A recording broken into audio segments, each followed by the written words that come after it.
In 1922, a crack Aberdonian was appointed Director General of a new British broadcasting institution. This man promptly sat down and defined 3 principles in accordance with which a public service broadcaster should operate. Today, still listened to by millions, they survive quite nicely indeed, thank you. If you want a podcast, if you've already exhausted what they have to offer, and if you can find it, maybe you should listen to Inform, Educate, and Entertain. Yes, welcome to Inform, Educate, Entertain, the podcast panel show which demonstrates what private sector broadcasting can really do, thus completely justifying the BBC licence fee. My name is Sam Wilkinson, and every week on this show I put 3 comedians through their paces as they interview for a job in the broadcasting company that I run out of the back of my spare room. A bit like Channel 5, but with not as many repeats of Columbo. This week I'm asking my candidates to use their stamina when the director keeps calling action, to take some amorous footage of a mating marsh hen, to do the glamorous job of filming Big Ben for the start of the news, to go to Canberra to record Sean Penn, and to get me some lovely natural footage of the Cambridgeshire Fen, because they're interviewing to be camera operators. It being the 21st century. Over 3 potentially exciting rounds, my camera-loving candidates will be made to inform, educate or entertain me for points. Anytime I feel informed, educated, or entertained, I will give them a point by ringing this bell. Ding! By which I mean I will later edit in this sound of a bell. Ding!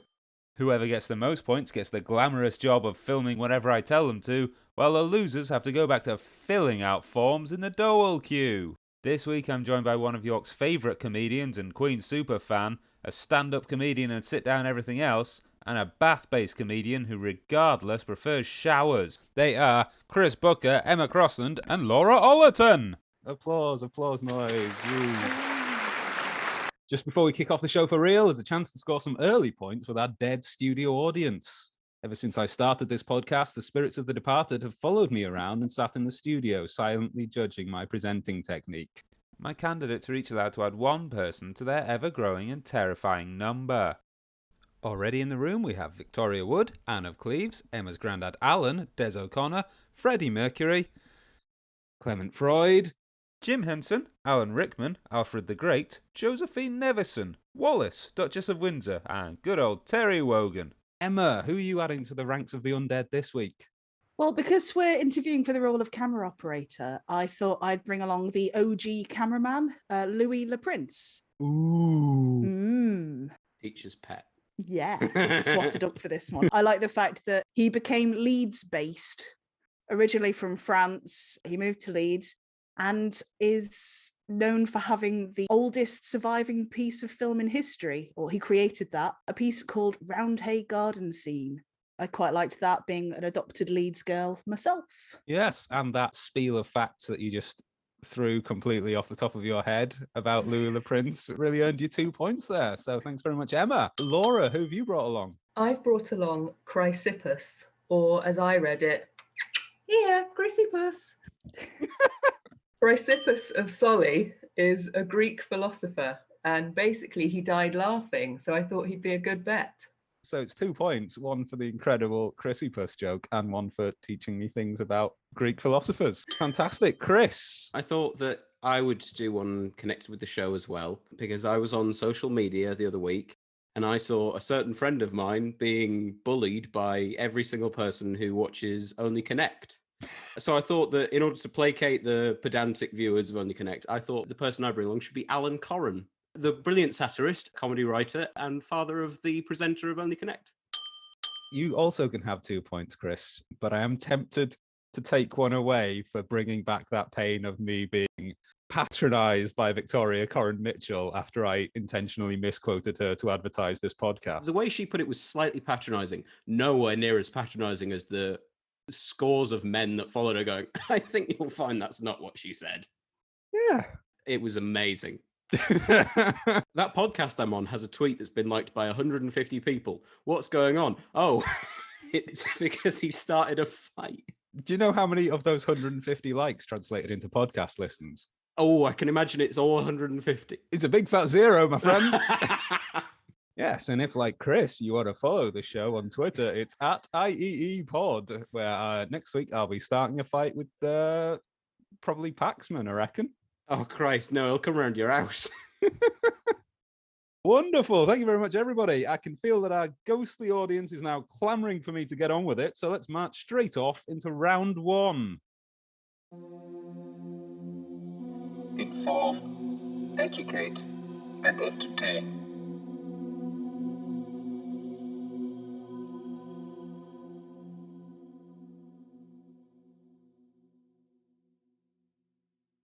Has that got longer? So ominous. Somehow. In the same way you add to the ghost audience every week, you add just extra seconds of silence after that sting. Well, Chris, that jingle comes courtesy of the robot I built to help with the loneliness of lockdown. So thanks, Jingletron 5000. He's trying his best. Like a camera is a thing that takes a picture and sends it to viewers 1,000 miles away using complicated technology magic. So too is round one about taking an apparently straightforward thing and revealing the complicated workings within. Each week on round one, I give my candidates a perfectly simple question to answer in a perfectly complicated way, and this week is no different. I've gone all artsy this week, so the question is, what links light and shadow?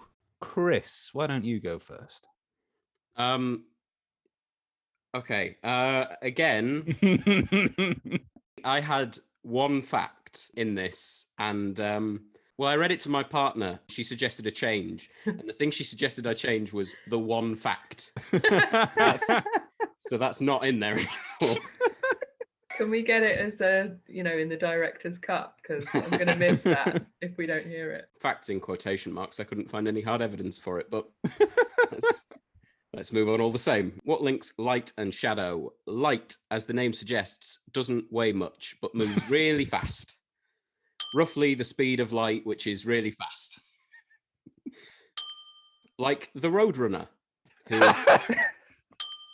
who is constantly running away from a coyote that is trying to murder him. Murder is a bad thing. That's a fact. Yeah. Well, Yeah. Oh, what? Yeah, all right. Slightly worse than the off-brand Smarties you get at the seaside in that walking stick thing. They're awful. It's a funny joke for people who grew up by the seaside. It is. It's just you and me. All walking sticks in the world are made from wood from the same forest. I just made that up. I also came up with the idea for a jet-powered walking stick when I was 11 on a school trip where all the smartest kids went to a working men's club and spent the day inventing things for made-up people on made-up planets. That's right, I was one of the smartest kids in my year group. I have fallen from grace. Princess Grace is one of the suspects that maybe started the fire in Billy Joel's famous song, We Didn't Start the Fire. But the Prodigy were allegedly twisted fire starters, so it was probably them that started the fire. But the Prodigy aren't in Billy Joel's song, so they could have gotten away with it. They are idiots. Just like the 11-year-old who invented the jet-powered walking stick would grow up to be. That is me, and I am here. I am here, which means I'm not doing what I normally spend time doing, playing video games. Sega are a company that make video game consoles in the past. Their console, the Mega Drive, is called the Genesis in America. These are all facts. Why they are the least funny bit of the whole thing. Genesis is a book in the Bible where the main character, God, made light and dark. Dark Souls is a game, but isn't made by Sega, and the most popular Sega character is Sonic the Hedgehog. Sonic the Hedgehog's evil counterpart was a terrible attempt at a gritty, violent character called Shadow.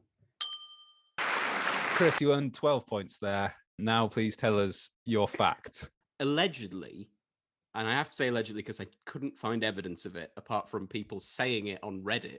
Sam, looking at you, I assumed you played Sega. Of course. Yeah. You know the sound that started at the beginning of every Sega game? That Sega. Sega. Yeah. Allegedly, that took up 1/8 of the cartridge's memory. No way. I find that impossible to believe. Yeah, me too, but everyone said it. I love it. It's such an amazing possible fact. Didn't most people used to sing along anyway? So they could have saved that space and just had us all sing it along anyway? Or was that just me? It turns on and you go Sega over the top of the voice. Yeah. It's a great sound clip, but it's not great quality. So the fact that the alleged fact that it took up 1/8 of a cartridge space doesn't say much about it, because it sounds like they're recording it from the other room through a carpet. I love how careful you're being with the word allegedly as well. Like you're making sure that it's in there. Like who's been in touch with you? We don't want to get sued by Sega. Well, I know that Sam's got a very popular podcast, and it's listened to by now a large audience of pedants. I feel like I should cover my ass. Laura, why don't you show us what you've got? Certainly. Light has several meanings. The first being as in bright, the light we see. The second, to ignite something, i.e. lighting a fire under your ass. And the third, as in the opposite of heavy, or gentle. For example, light reading, a light dusting, or the only version of romantic contact permitted at your local swimming pool, light petting. Petting can also mean to stroke or pat an animal affectionately. Animals can be found in pet shops, but these outlets are not to be confused with the Pet Shop Boys, an English synth pop duo formed in London in 1981 by Neil Tennant and Chris Lowe. Chris Lowe appeared in Australian TV soap Neighbours in 1995 and is a keen trombone player. The trombone is not considered as cool as other musical instruments, and because of this, a lot of trombone players wear sunglasses to heighten their cool factor. Sunglasses can also be referred to as shades. The term throwing shade isn't just reserved for celebrity feuds, as it can be dated back to 1814 in Jane Austen's novel Mansfield Park, referring to a subtle way of disrespecting or ridiculing someone verbally or non-verbally. Another explanation of thrown shade is a dark area or shape produced by an object coming between rays of light and a surface, thus causing what we refer to as a shadow. That is, I'm pretty sure, what links light and shadow. Laura Ollerton, thank you very much. That's 9 points on the board straight away, which is very good indeed for a first-time player of the game. Thank you very much. Plenty of more points available. I'm sure you'll overtake Chris at some point. It's inevitable. Emma Crossland. Before we carry on, can I just talk about how much I adore how you react when you hear a fact? You look both tickled and surprised whenever someone who you've asked them to bring you facts and you sort of go, oh. Whoa, a fact. You look like you've sat on something uncomfortable. Would you like me to not react at all? Yes, you have done the job I asked you to do. Continue. It's such a wonderful reaction, though, because you do look genuinely like, oh, a fact. I love facts. Just because you've never seen me do the fact face. Emma, are you going to make me go, oh? I hope so. Grow up, Christopher. Light, perhaps unsurprisingly, travels at light speed, which is 670,616,629 miles per hour, or roughly half the speed of an Audi on the M1. The only thing that really travels faster than light is Bad News. Bad News was the name of a fictional heavy metal band created for the Channel 4 series The Comic Strip Presents, and featured Ade Edmondson, Nigel Planer, Peter Richardson, and Rick Mail, who ended up producing a couple of albums and even found themselves playing a set at the Monsters of Rock Festival at Donington Park. Ade Edmondson formed a band called the Bad Shepherds, who covered punk songs in a folk style. Shepherds are known to have washed their socks by night, as pointed out in the famous Christmas song. In 2011, researchers established that the average four-person family will lose 60 socks a year, which amounts to a total loss of £240.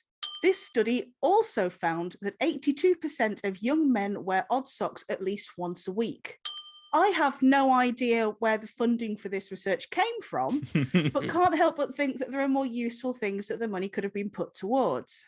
In the 90s, I used to wear odd socks because it felt like a tiny rebellion against something I can't quite remember. It was around this time that I also wrote bad teenage poetry. Some of the worst poetry in the galaxy is known to have been written by the Vogons, who feature prominently in the various forms of Douglas Adams' wonderful Hitchhiker's Guide to the Galaxy. The Hitchhiker's Guide to the Galaxy was made into a film in 2005. Another film is Groundhog Day, where a man doomed to live the same day over and over again until he gets it right, which is kind of how I feel during this pandemic. Groundhog Day is actually a North American tradition observed in the USA and Canada on the 2nd of February. It derives from the Pennsylvania Dutch superstition that if a groundhog emerging from its burrow on this day sees its shadow due to clear weather, it will retreat back into its den and winter will persist for 6 more weeks. But if it does not see its shadow because of an overcast sky, then spring will arrive early. And that's what links the two. You might have got fewer points for facts that time than normally because Chris made me feel really self-conscious. I'm going to win by... He's hustling, it's not fair. Chris, can we see your socks? I think you're an odd sock boy. You would be absolutely incorrect. They're sort of generic black and fluffy. Fair enough. Are you wearing shoes inside? Yeah. God, are you all like wearing trousers? Because from the waist down, I am naked. Well, it is spring, you know. Got to feel the breeze somehow. Exactly. Emma Crossland scores 11 points. The scores are looking pretty even so far. There's not a lot in it. Bringing up the rear on 11 points, we have Laura Ollerton on 13 points, only slightly ahead Emma Crossland. And then 1 point ahead of that on 14, it's Mr. Chris Booker. Hooray! The Worthy Drama Round. Round 2 is the Worthy Drama Round, where our candidates get the chance to show off their dramatic chops and prove that the acting talent in my broadcaster isn't just in front of the camera. Since a successful candidate will spend all day filming very earnest dramas about sad people who live in the terraces in the 1930s, I thought they'd better prove that they too can write something BAFTA-worthy. Last week, I gave each of my candidates a title and sent them off to write an informative, educational, and entertaining play for us all to perform now. There's bonus points on offer for the best acting, so I want some Brian Blessed level stuff. The only snag in all of this is that the titles I gave my candidates are rubbish. Laura, let's start with you. What was your play title? Mine was The Zoom Lens of the Lambs.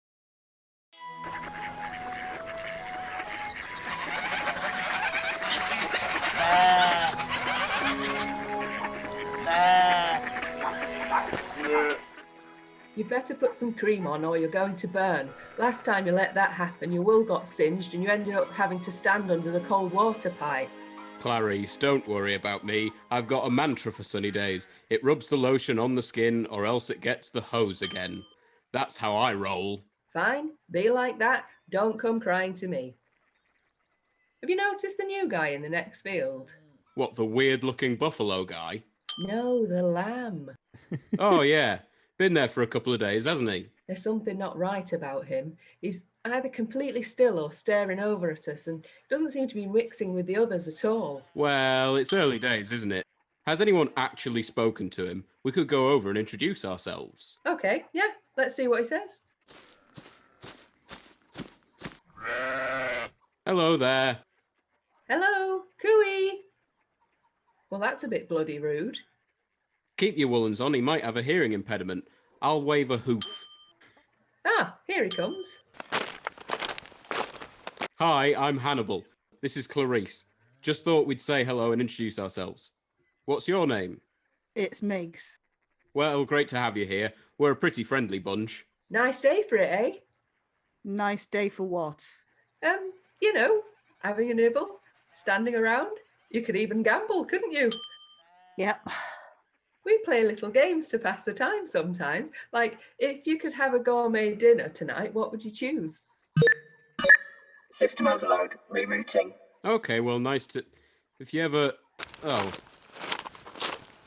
What the hell was that? He's a total weirdo and so rude. Oh, sends shivers down my spine. Don't worry, he's probably just taking his time to settle in. There's something not right there. I'll be keeping an eye on him.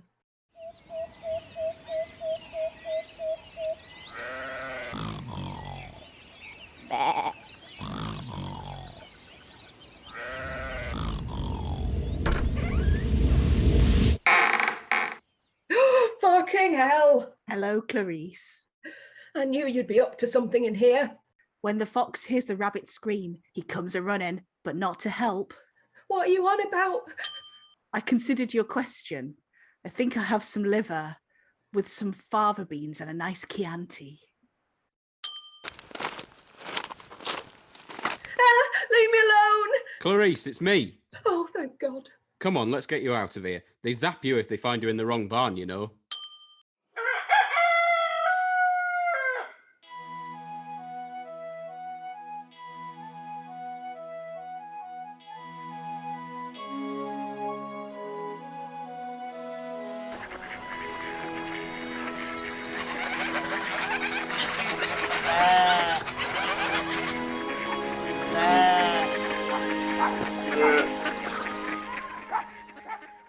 Morning, Clarice. Now then, tell me, what did Miggs say to you last night? He barred at you.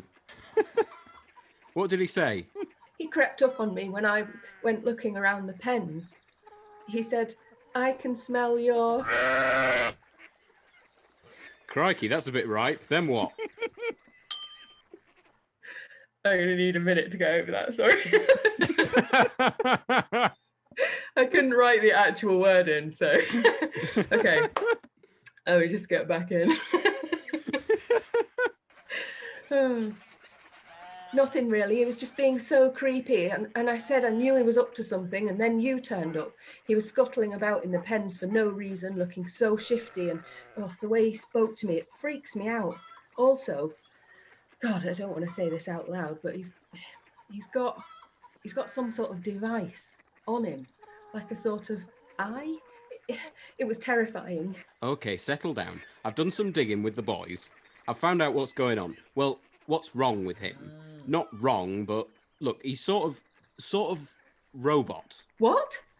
A robot? What the? He's not real. He's an animatronic lamb put in place for the gelts. What's a gelt when it's at home? It's a ewe who hasn't lambed this season. Oh, so like Kathy? Yeah, like Kathy. They've given a fake lamb to avoid them from suffering with empty jug syndrome. Empty jug syndrome? Now you're taking the piss. No, a jug is a pen used for keeping a ewe and her newborn lambs in so that they can bond. And the eye that you saw is a camera that lets farmers look at the footage and make sure the sheep are happy.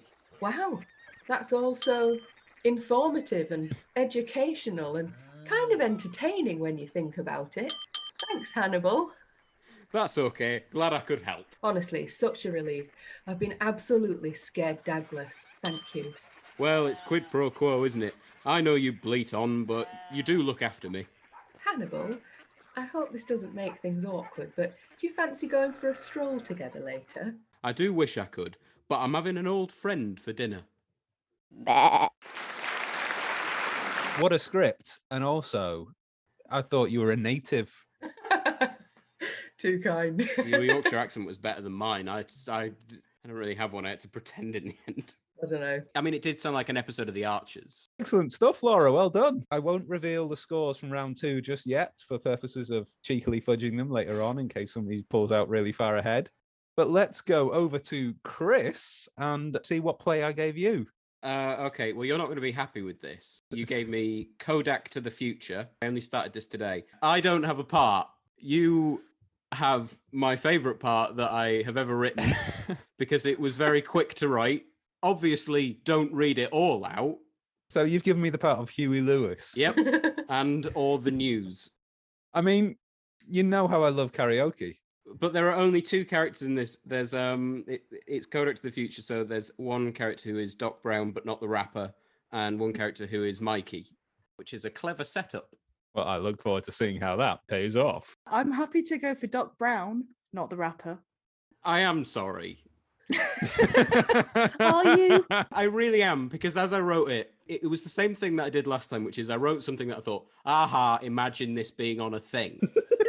and now I have to turn up and present it. It's a bit like when you do your homework and all you've done is like just draw knobs on the sheet, and now you have to hand it in. And now I'm looking at the script going, what did you do? So, action.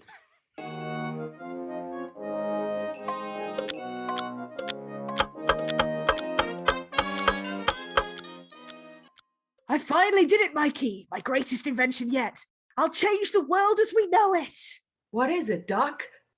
It's a clock that makes a noise at a certain moment, alerting the owner. A kind of alarmed clock. I've decided to call it an alerting timepiece. You mean an alarm clock? Bah? An alarm clock. Everyone has it. It's 2021. Look, I have one here on my smartphone. Why is it going off? Oh my God, I'm going to be late for school. The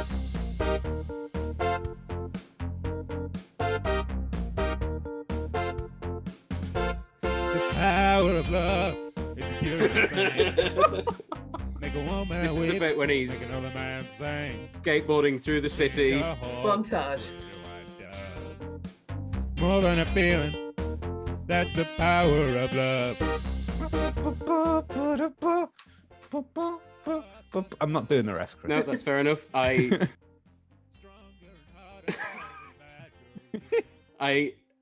did not imagine that you would do the whole thing, but I did. When I googled the lyrics, I did also insert the guitar solo. So that is the first page done, and it is mainly Huey Lewis in the news. Thank you, Sam. I'm not gonna get PRS to put Huey Lewis in. I'm gonna have to do a cover of it. I don't want you to put the actual version in. It says That's fine, good, because I am gonna have to record my own version of it just so that I don't have to pay royalties to use it on my podcast. The one thing I did was I put your name at the top of it just to make it clear that it's you that's doing it. If I wanted Huey Lewis in the news to do it, I'd have written Huey Lewis in the fucking news. It's your line. I mean, guitar solo, you can do whatever you want with that. I'll record the whole thing later. Oh, please do. I like this strict director. It's your line. It's your fucking line. I didn't even give him a character. It just says Sam. Right. Well, I was singing in the character of Huey Lewis. All right. You did great. Yeah. Let me move on to my the actors I like. God, you get one in every film, don't you? You've got them. You got the biggest part for that bit. Is that not enough?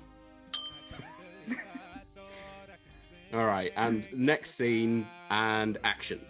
Why are we in this car park at night, Doc? My parents have started asking questions about our relationship. I'm a teenage boy, and you're an ambiguously aged mad scientist who isn't related to me. Well, I'm here to show you a new breakthrough, a new invention I've invented. It's a small box that captures still life paintings of what you pointed at. I'm going to name it Doc Brown, but not the rapper's instant painting box. Like a camera, I also have that on my phone. I should go home, Doc. Technically, this is a violation of the restraining order. Wait, Mikey. I didn't really invent the camera. The camera was actually invented by Jonathan Camera in the past. I was just trying to impress you. The truth is, I found this camera in my creepy science lab. It's probably got pictures of some old schematics or, more likely, various pictures of my old man genitalia on it. So I need to find a place to develop the camera's film. You're a hip and trendy modern chap. Where do you get your camera film developed? Nowhere. No one does that. It's 2021, which is a fact, so I'd like a point. Thank you. Well, maybe we could go back to 1985 using this time machine I invented. You invented what? Get in the time machine, Mikey. A time machine is more impressive than all the things you've tried to lie about. Since you're going to go back to the 1980s, you'll need to blend in. So do all this cocaine I have. Go on, pop it all down. Why specifically 1985? I could go back a few years to when there were still a couple of old-person camera shops. Fine, but you'll need an alias. I'll just use my full birth name. No one knows me by that name. Well, best of luck getting my camera film developed. Goodbye, good luck, George Michael. Clever twist. Chris Booker, inventor of the TV show Rick and Morty. Lovely to have you on. I don't want to name names, but there were certain people who elevated parts way beyond what I thought they could be. And there was one person who was there. What I thought, Laura, was very good, actually. There were facts in there. And the twist was that George Michael is actually from the future and came back to get some camera developed. Let me just go back to the facts. Yep. You say facts, plural. Yep. Well, there's one thing that's labelled as a fact. I mean, there's subtle facts woven in. I mean, there's one here that I didn't even remember. I mean, everyone does have an alarm clock on their smartphone. That's just, I do. And do you know what? The power of love is a curious thing. It does make a one man weep and another man sing. Final play of the night. Award-winning playwright Emma Crossland premiering her latest piece. What's it called? It's called Antony and Cleopatra Tripod. I panic wrote this a couple of hours ago, having spent about a week going, should I read this one? Should I put all that effort in? And then decided, no, I'm not going to, because it won't teach him anything, will it? He won't learn. If I do a good job of this one, he'll just keep doing it to me. And then I'll have to read the complete works of Shakespeare. And I don't want to, Sam. I'm not doing my GCSEs anymore. I don't have to do things like that. I just want to read comics and watch telly. So, Antony and Cleopatra tripod.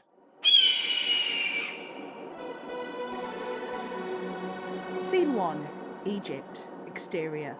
Pyramids in the background. The Sphinx, maybe? Dunno. In the background, we hear 90s pop sensation Cleopatra's first and only hit, Cleopatra's theme. You know, the one that goes, Cleopatra, coming at ya, a lyrical masterpiece. Mr. and Mrs. Antony arrive, looking like typical tourists. Cameras round their necks, ugly hats, shorts, socks and sandals, bum bags, crap sunglasses, etc. Where's our Mark? He should have been here by now. I said meet at the Sphinx at 3:30. This is the only Sphinx around here, isn't it? Actually, darling, the Great Sphinx is the most famous of them all. There are actually loads of them. A quick Google search suggested there are 900 in Egypt alone, but that might be wrong, and Emma, I couldn't really be bothered to look into it further. That is a lot. He could be at any one of those. Oh, blimey, I don't want to have to search around them all. It'll take ages. Hope he doesn't hang around that Sphinx cat shop we saw earlier. They're a totally different thing, although the joke, if you can even call it that, only really works when it's written down, as both words sound the same but are spelt differently. Those bold cats creep me out. Have you been at the gin again, love? It's the only thing that gets me through these terrible plays. Mark arrives. He is very excited. Where have you been, boy? Your mother and I have been worried sick. Sorry, Dad. I was hanging out round one of the pyramids when the most amazing thing happened. What now, son? I met the one, my true love. I've met the woman I want to spend my life with. She's amazing. But what about your wife back home? Fulvia is pissed off enough that you chose to come on holiday with your parents rather than stay at home with her. But Mum, this woman is just perfect. Fulvia isn't the one I want to spend my life with. I'm fairly sure she's involved in some mad political stuff that will end badly for me. I've not really read this particular Shakespeare play at all. Stay loyal to your wife, Mark. It'll all end very badly if you don't. Also, isn't this all rather rushed? Whatevs, Dad. You'll understand when you meet her. Besides, we've only got 2 minutes for this thing. I've asked her to join us at the hotel for dinner tonight. You will be nice to her, won't you? I suppose so, son. But by crikey, it's a complex love life you have. Come on, let's head back. I've had as much ancient culture as I can handle today. These pyramids are all right, but I need somewhere I can do a shit in peace. Oh, Steve, why are you like this? It's so unnecessary. Scene 2. Interior of a hotel restaurant. The Antony family is seated around a nicely laid table. Mrs. Antony drains a large glass of wine. Oh, excuse me. Mum! You better be on your best behaviour when Cleo turns up. And when might that be, son? She's already 15 minutes late. Dad, you can't rush a great beauty like Cleo. She's truly something else. Look, lad, that's all well and good, but I don't feel like we've shoehorned nearly enough facts into this play here. It bears no resemblance to the original at all, and the Egypt facts are few and far between too. In the distance, we hear a rumbling noise. Screams, crashes. The wall of the restaurant explodes, sending rubble everywhere. Waiters scatter. Other diners hide under their tables. Mark gets to his feet, delighted. Cleo! Oh, she's here. Mum and Dad are going to be so impressed. Through the huge gaping hole in the side of the restaurant, we see a large, terrifying mechanical tripod. Much like the ones in War of the Worlds. A deafening horn-type noise sounds.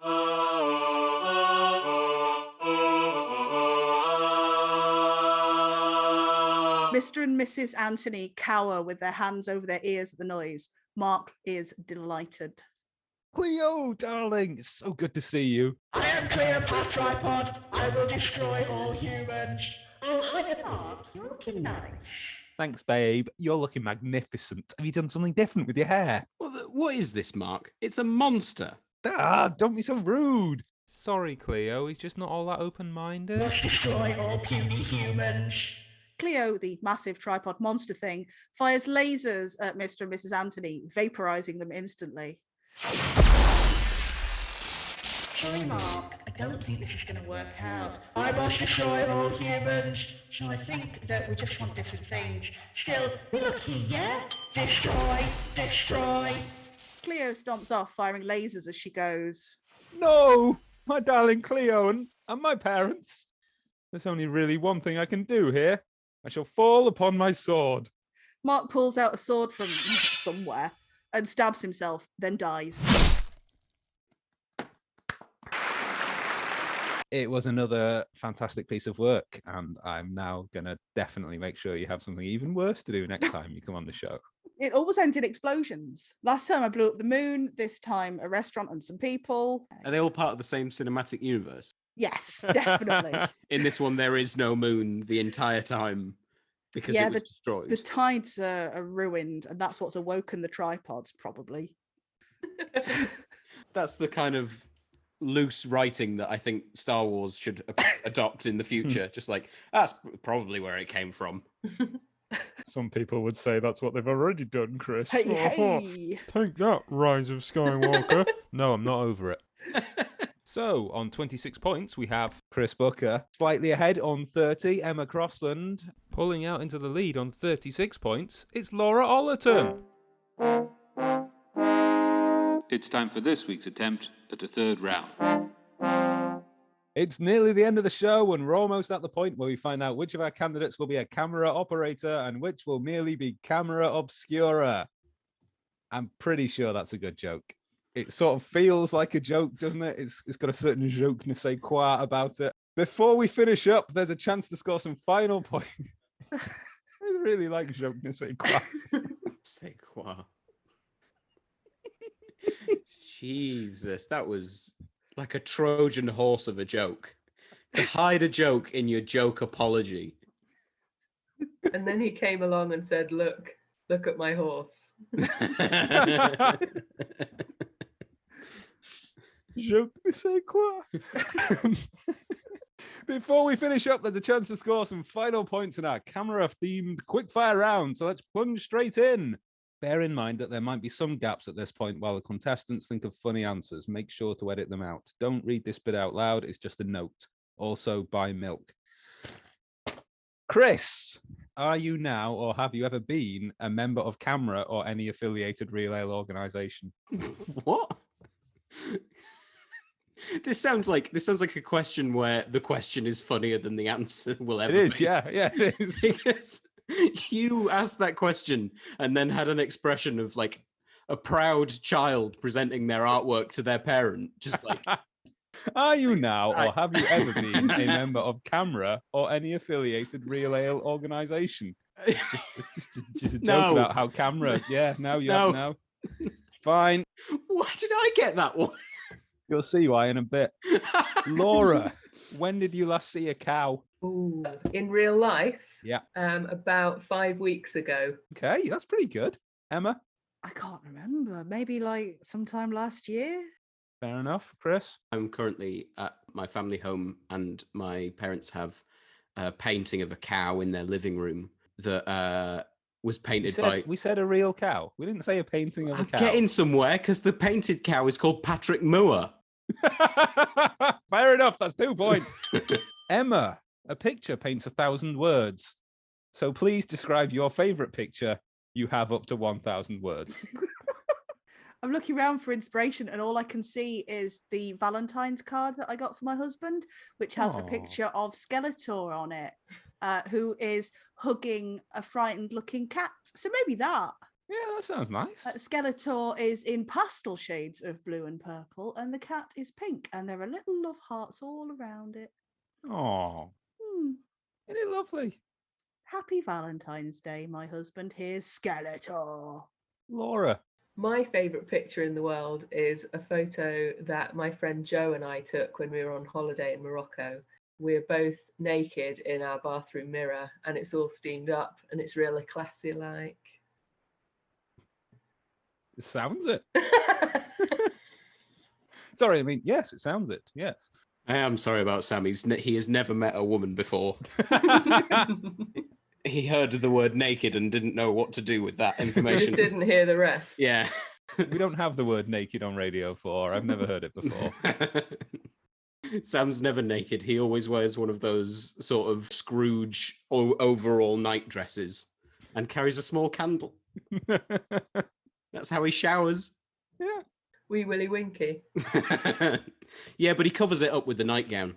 Ba-da-ba-ba-da-ba. Tell me about your favourite picture, Christopher. I have a photo of my dog where it was one of those things where the shutter landed at exactly the right moment. Her mouth is open, her tongue is waving to one side, one of her eyes is shut, the other one's slightly open, and you can only see the whites of it. One of her ears is up, one of them's down, and her feet are in the wrong direction.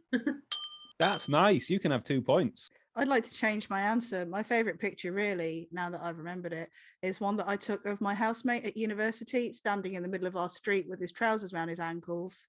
That's my favourite, really. Yeah, see, you can't beat a bit of nudity. I'm still sticking with Chris's funny dog photo. Can I say that I avoided the horrible, gross joke of following it up by saying that Laura's photo was also my favourite photo? No, you can't say that anymore because you just wanted to I take want to credit have for my not cake and saying- eat it too, because that would have been a funny answer, but people would have been uncomfortable to be in the same room as me.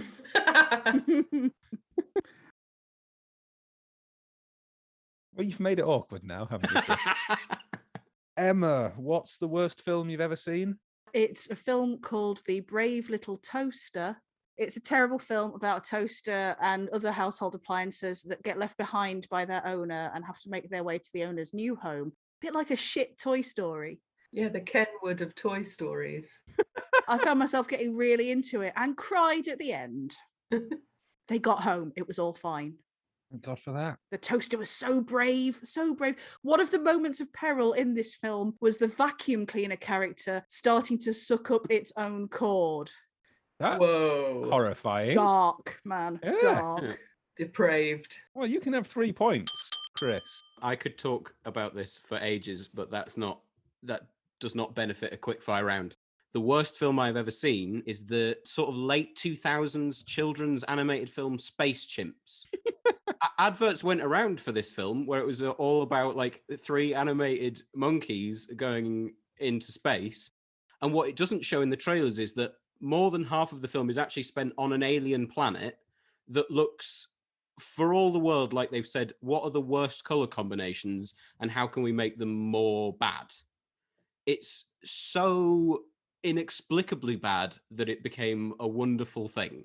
It's never funny in of itself. It actually hurts to look at sometimes, and there are characters in it who I think have been put in there to put people off. And it's only now that as I'm talking about Space Chimps that I've realized I haven't seen some of the greatest films ever made, but I have seen this and its straight to DVD sequel, Space Chimps 2, where they couldn't afford Andy Samberg, so they got Tom Kenny, and it was better. Well, you can have 2 points because I feel like you need it. Yeah, Laura, what year was Snappy Snaps founded? I'm going to say 1977. Sorry, it was 1983. Fuck. Emma, what year was Kojak founded? I would say that was sometime, let's say the 60s. It was 1892. Jesus, I was well out. Chris, what year was Kojak founded? Founded or found dead? Because the answer to both of them is I don't know, I'm 12. Correct. Chris, who played the character of Lieutenant Kojak? Didn't even know he was a lieutenant. I did not know he held rank. Well done to him. It was Telly Savalas. Chris, what was the name of Kojak's seemingly clueless boss? Was it Sam Wilkinson, and did you base something of your personality upon him?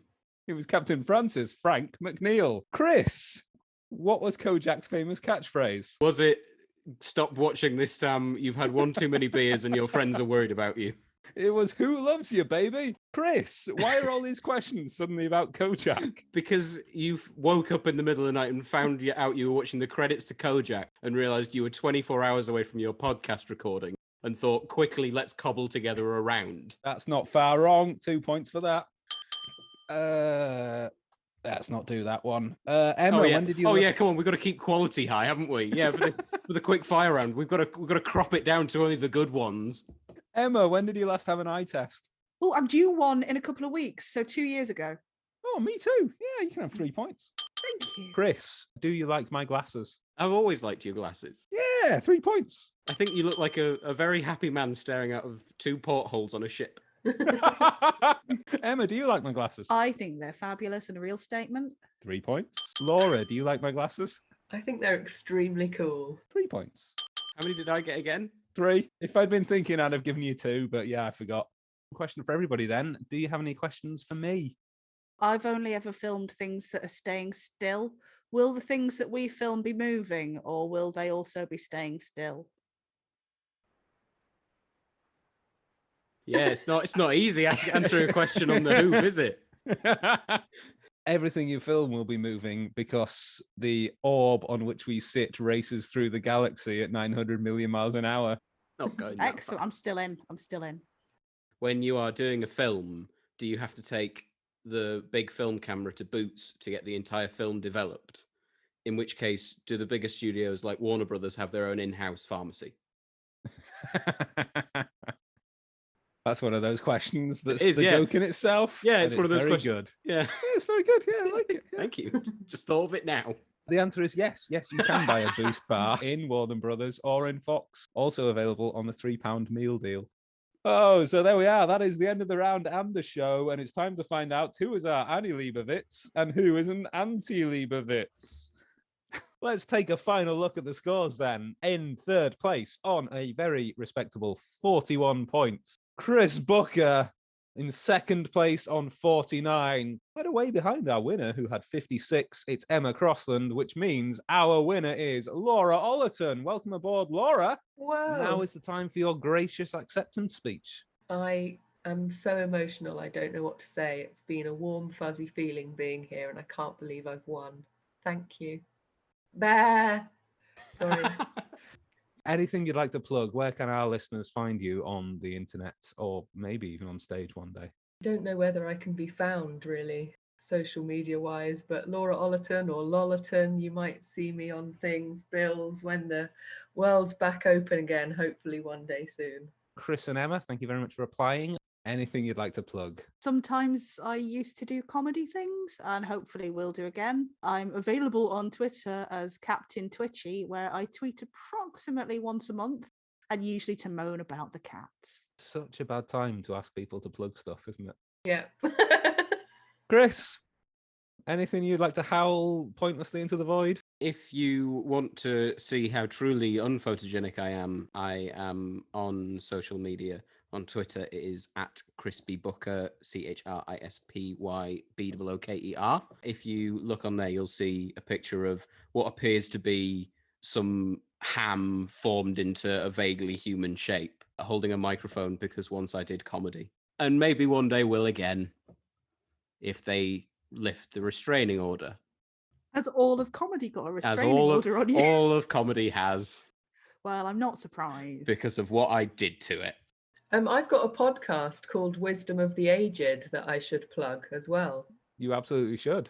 Yeah, Wisdom of the Aged. Find it on all platforms. It's a picture of 2 old ladies on the front, and it'll all become clear once you start listening. An actual plug. Hooray! Thanks, Laura. So all that's left is for me to say goodbye from Emma, Laura, Chris, and of course our dead studio audience who continue to haunt my waking moments, and hope you'll join us again next time for another episode of Inform, Educate, Entertain! That was Inform, Educate, Entertain, starring Sam Wilkinson with special guests Laura Ollerton, Chris Booker and Emma Crossland. The Chair's script was written by Sam Wilkinson, the programme was edited by Sam Wilkinson, and Sam Wilkinson combed his hair especially for the occasion. It was a fictional production company production for IEE and the Internet. Ta-da now!